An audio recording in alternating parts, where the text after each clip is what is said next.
છોટાઉદેપુર નગરપાલિકા ખાતે બજેટલક્ષી સામાન્ય સભા યોજાઈ હતી। સર્વાનુમતે ઐતિહાસિક બજેટ મંજૂર કરવામાં આવ્યું।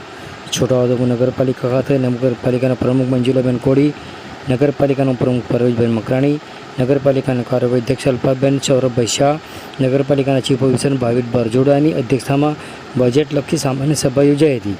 19 જેટલા અલગ અલગ એજન્ડા ઉપર ખાસ ચર્ચા કરવામાં આવી હતી। સાથે આ સામાન્ય સભાની અંદર ઐતિહાસિક બજેટ રજૂ કરવામાં આવ્યું હતું। અંદાજે 60 કરોડનું બજેટ રજૂ કરાયું હતું, જે બજેટની સર્વાનુમતે મંજૂર કરવામાં આવ્યું હતું। નગરની અંદર વિકાસના અલગ અલગ કામો લેવામાં આવ્યા છે। નગરપાલિકા દ્વારા એમ્બ્યુલન્સ ખરીદવા માટે આ બજેટની અંદર સમાવેશ કરવામાં આવ્યો છે। સાથે યુવાનો માટે નવીન જીમ માટે બજેટની અંદર સમાવેશ કરવામાં આવ્યો છે। એમ અલગ અલગ વિકાસના કામોને લઈ બજેટ મંજૂર કરવામાં આવ્યું હતું, જે બજેટ સર્વાનુમતે મંજૂર થયું હતું। આવો સાંભળી આ અંગે નગરપાલિકા પ્રમુખ મંજુલાબેન કોળી તેમજ ઉપપ્રમુખ પરેશભાઈ મકરાણી શું કહી રહ્યા છે, સાંભળો તેઓના મુખે। આજે રોજ નગરપાલિકામાં સામાન્ય સભા રાખવામાં આવી હતી। એમાં બધા ઉપસ્થિત રહેલા ચીફ ઓફિસર સાહેબ, ઉપપ્રમુખ સાહેબ, કારોબારી અધ્યક્ષ, ચેરમેનશ્રીઓ, આજે આપણે બજેટનું રાખવામાં આવ્યું હતું, એમાં સર્વાનુમતે મંજૂર થઈ ગયું છે। એ બદલ મેં બધાનો ખૂબ ખૂબ આભાર માનું છું।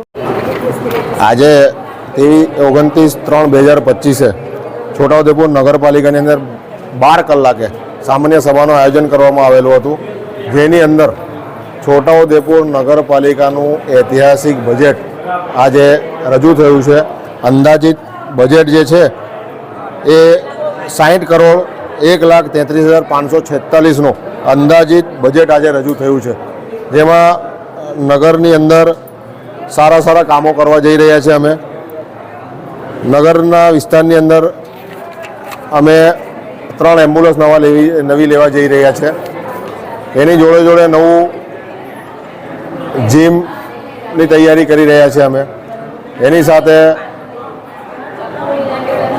યુવાધન માટે છોટાઉદેપુરના યુવાનોની માંગણી છે કે એમને બોક્સ ક્રિકેટનું આયોજન થાય, તો અમે પોઈન્ટો પસંદ કર્યા છે।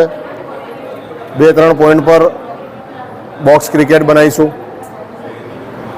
એની સાથે અમે એલઈડી સ્ક્રીન નગરની અંદર 10 જેવી એલઈડી સ્ક્રીન લગાવવા જઈ રહ્યા છે, 10 જેવા વોટર એટીએમ લગાવવા જઈ રહ્યા છે। અને નગરના જે મુખ્ય 2 માર્ગો છે, જૂની નગરપાલિકાથી માણેક ચોકથી સત્તાધાર ચોકડી અને જૂની આરટીઓ ઓફિસથી સિંધી ટાઉન અને જેલના ગેટ સુધી, આ 2 માર્ગોને, એક માર્ગને અમે ગૌરવપથ તરીકે ડેવલપ કરવા જઈ રહ્યા છે અને બીજો એક માર્ગ છે એને શાંતિપથ તરીકે ડેવલપ કરવા જઈ રહ્યા છે। એ માર્ગની ઉપર છોટાઉદેપુર નગરની શોભા સમાન માર્ગો બનશે, લોકો ત્યાં ફરવા આવશે એવા માર્ગનું અમે આયોજન કર્યું છે ને આગળ પબ્લિકને અમે અર્પણ કરીશું। શાક માર્કેટ માટે પ્રોજેક્ટ ચાલુ છે ને નવું શાક માર્કેટ બનાવવા માટે અમે પ્રોસિજર ચાલુ કરી દીધી છે। ટૂંક સમયમાં એના માટે જમીન અમને મળી જશે અને શાક માર્કેટનું કામ ચાલુ થઈ જશે।